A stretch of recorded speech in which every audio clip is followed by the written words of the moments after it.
उदालगुरि जिल्ला आसाम प्रदेश कांग्रेस कमिटियाबो माहारिनि बिफा महात्मा गान्धीनि जोनोम सान फालिदों। दिनै 2 अक्ट'बर माहारिनि बिफा महात्मा गान्धीनि जोनोम सान। बिथांनि 155थि जोनोम सानखौ दुलाराय भारत हादर नाङैनो बायदि हाबाफारिजों फालिनायखौ नुनो मोननाय जायो।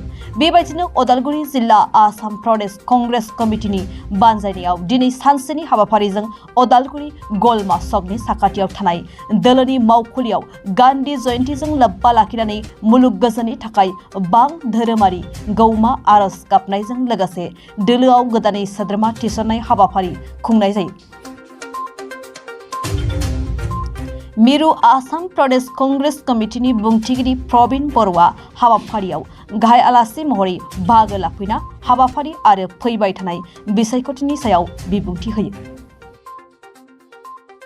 दिनै गान्धी जयन्ती माने जाति पिता महात्मा गान्धी बिथांनि आरो Lal Bahadur Shastri ex prime minister इन्डियानि दिनैयाव बिथांखौ बाय आमी माने स्मरण करिছে।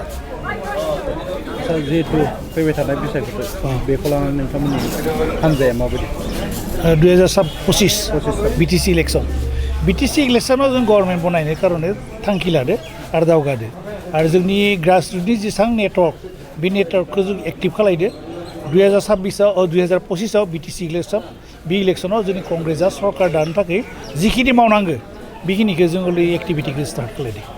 जों नुबाय थादों जितु नोंथांमोननि हान्जायाव दिनै जितु दोलोआवबो जितु जगदान कार्ज'सूचिआव लानाय जादों बिनि सायाव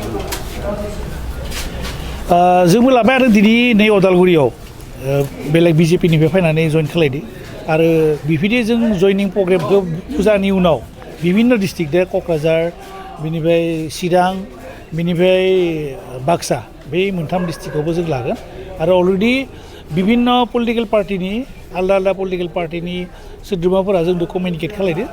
रिसेन्टलि जों बेखौ जों मा जितु मोननै दोलो जथाय जानायनि मोनसे बारहावा बारगासिनो दङ बिटिसिआव बिदिखौ जा बुंलायाव गैया।